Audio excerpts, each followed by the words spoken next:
Pourquoi Geto a-t-il aussi mal tourné dans Jujutsu Kaisen?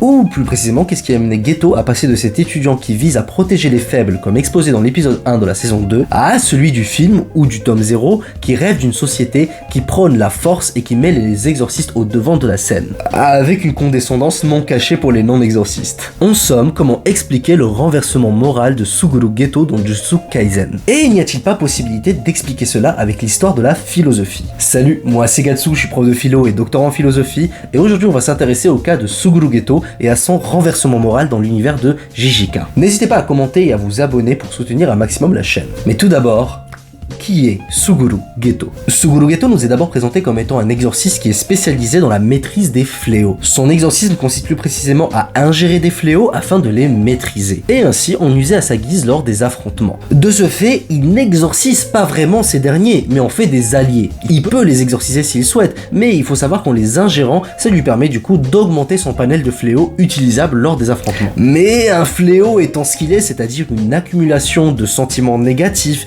de peur, d'angoisse, d'anxiété, et bah ce processus d'assimilation nécessite à ce que Geto fasse un petit sacrifice, ou plutôt donne de sa personne, allant jusqu'à comparer cet acte à avaler un torchon rempli de vomi. Suguru Geto nous est aussi présenté comme étant le meilleur ami de Satoru Gojo, camarade à l'école d'exorcisme mais aussi compagnon lors d'instants plus légers. Les deux n'hésitent pas à se qualifier comme étant les plus forts, ayant une dynamique quasi fusionnelle où règne confiance en soi, esprit de jeu lors des combats et aussi prise de conscience de leur statut dans le monde.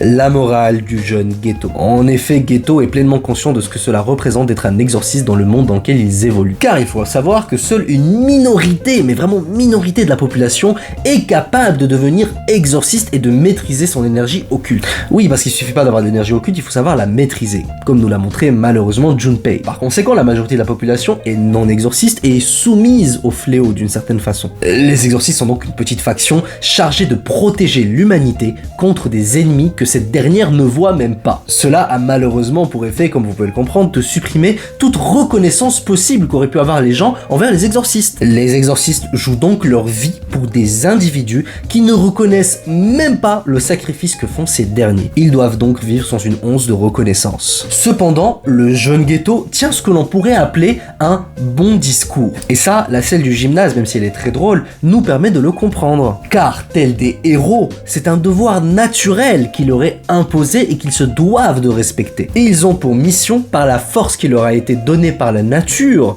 de protéger les autres. Autrement, ce serait voir le reste de l'humanité voler en éclats. Et malheureusement, la raison de ce devoir, de ce sacrifice, est toute simple. Bah, ils sont nés puissants d'une certaine façon. La nature les a choisis. C'est des élus. Et là, vous commencez à déjà avoir le problème. C'est la nature qui les choisit, et non pas eux. On ne choisit pas de devenir exorciste. On est exorciste dans potentiellement une des 3 grandes familles d'exorcistes. Étant naturellement dotés de cette force, ils ont pour devoir de protéger les autres. Or, on comprend très bien dès le début que Geto prononce ce bon discours, mais n'y croit pas réellement. Parce que, déjà, il utilise la terminologie de faible. Nous devons protéger les faibles. D'une certaine façon, en comparant les forts et les faibles, cela montre la fragilité de son raisonnement. Ou plutôt qu'il tient cette morale comme étant un enseignement, comme étant un héritage, comme quelque chose qu'on lui a transmis, mais qu'il n'a pas construit lui-même. En somme, ce n'est pas une morale sincère qui ne provient que de lui-même, c'est une morale apprise, ce n'est donc pas une morale sincère à laquelle il croit véritablement. Geto semble donc être un personnage qui agit sans croire réellement à ce qu'il fait, lui apportant donc un regard désabusé. Et on le voit très bien, que ce soit dans les dessins du manga ou dans certaines scènes de l'anime, où Geto a toujours un regard fatigué, un regard où justement il n'est pas convaincu par ce qu'il fait. Gojo lui, et si on se réfère encore plus au guidebook qui a été publié, tient le discours de son ami pour vérité. Mais pour Gojo, il ne tient pas pour les mêmes raisons.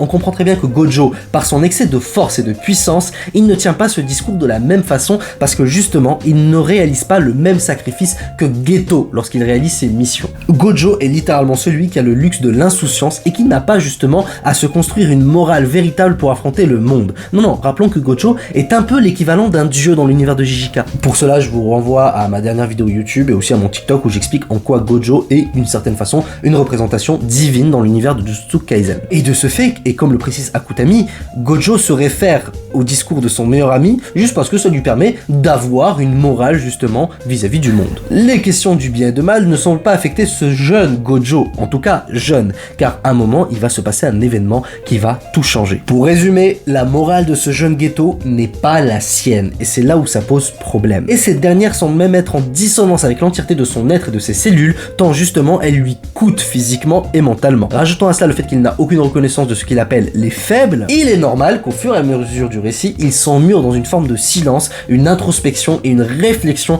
vis-à-vis de ses valeurs cristallisées dans le monde des exorcistes qui ne doivent pas être soumises à la critique, mais que lui ose critiquer et interroger pour voir si véritablement elles vont supporter le marteau de sa critique et véritablement en tirer quelque chose de fondamentalement réel et puissant. Et dernière variable, il ne peut pas vraiment partager ce discours avec son meilleur ami.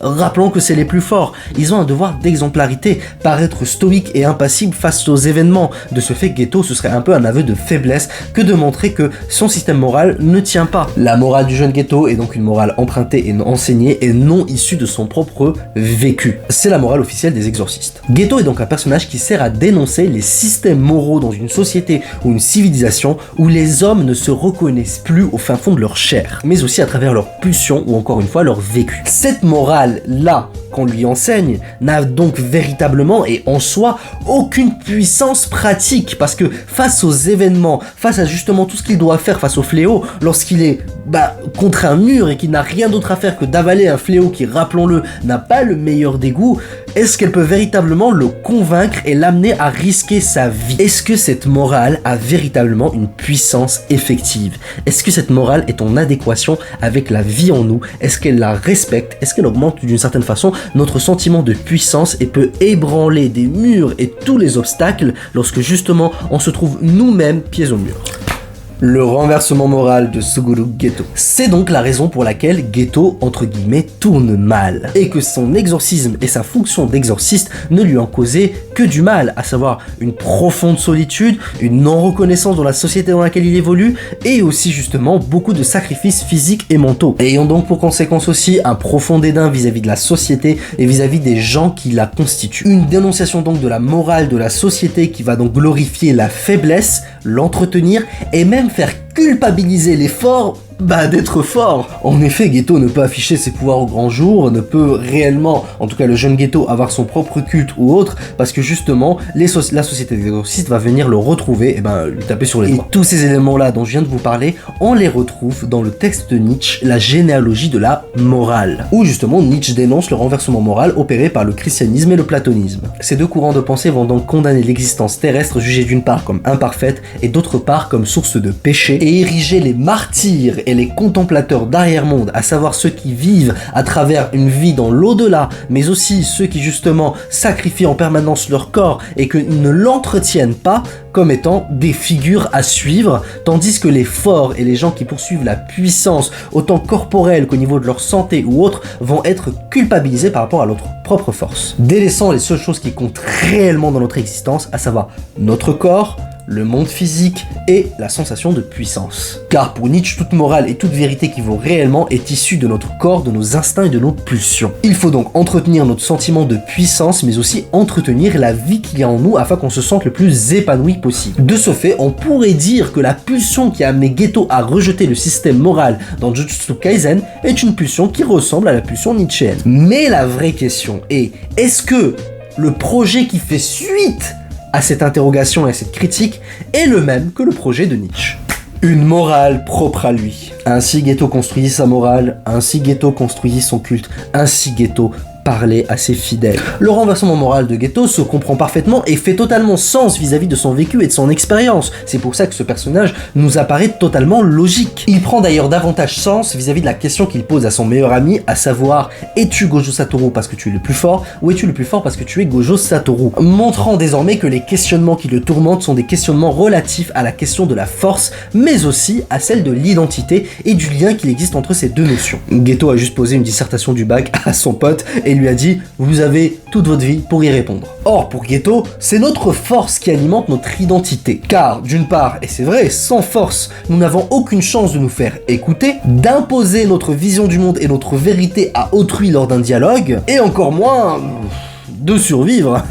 Ainsi, pourquoi se sacrifier? Pourquoi donner toute sa force à autrui qui ne cherche aucunement à montrer une once de reconnaissance? Pourquoi se donner totalement à quelqu'un qui ne nous reconnaît aucunement et qui de ce fait nie totalement notre identité? Telles sont les questions fondatrices du nouveau système moral de Suguru Geto. Désormais, on ne peut plus se permettre de faire culpabiliser les forts pour leur force. On crée une société qui remet les forts à leur place et qui reconnaît pleinement leur sacrifice et l'usage de leur force. Une forme de société quasi aristocratique où les non-exorcistes seraient relayés au rang qu'ils méritent pour Suguru Geto, à savoir les faibles. Ces derniers devront ériger les forts en héros, ce qui paraît somme toute logique, et dont le sacrifice vain est à éviter.